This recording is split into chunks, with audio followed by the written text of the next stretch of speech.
Hello, my name is Grace Lisbon and this is my assessment 1 for social enterprises and innovation. Before taking this class, I initially thought social enterprises were merely charities and organisations doing good for the world, but I never actually thought about the challenges that they may experience when looking to grow, innovate and change. In week 1, Dan Pauletta's TED Talk about the way we think about charities really opened my eyes to the struggles of social enterprises. He does cover 5 critical points, but the main ones that stood out to me were risk-taking and time factors. He compares regular businesses to not-for-profits using the example that if Disney was to make a movie that flopped, no one would care, but if a social enterprise failed, then there would be a reluctancy to invest. Likewise, he mentions how Amazon took 6 years to make a profit, but if a social enterprise did the same, then their ethics and ideas would be brought into question. This really got me thinking about how hard it must be to innovate when there is limited time and funding, not to mention the pressure of succeeding to do good for the world. This concept of social enterprises and not-for-profits links back to what is most important to us as a business owners and fulfilling a social need.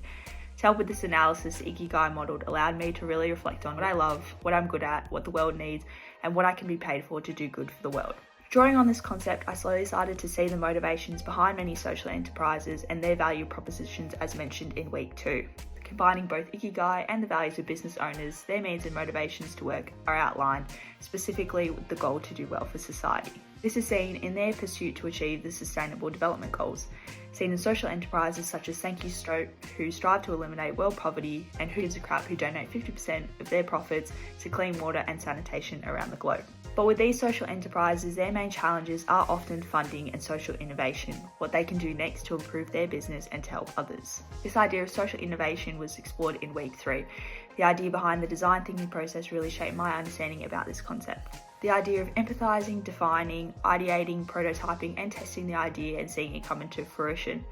Moreover, seeing the design thinking play out with a high importance placed on people. As discussed in our week 3 workshop, the big issue takes social enterprises to a whole new level, helping provide employment for the less fortunate, empathizing with those who need to make a living. I think we don't do enough of the right sort of things. It's not just about giving people blankets and food and stuff. It's about helping them actually get a foot up and transitioning back into life. This idea of allowing the disadvantaged to sell magazines themselves helped place a massive importance on customer focus and people in a social enterprise. This idea of people as a crucial factor in adding face to a company was discussed in week 4 and the most relevant idea in my opinion. I believe people have the power to connect with each other in a way that can drive growth and innovation more than merely marketing and advertising. This human-centered design process, which acts to enact empathy and utilize people as the main source of a motivation, I believe is what underpins a social enterprise. And that is doing good for the world and for others, utilising people and connection to innovate and grow.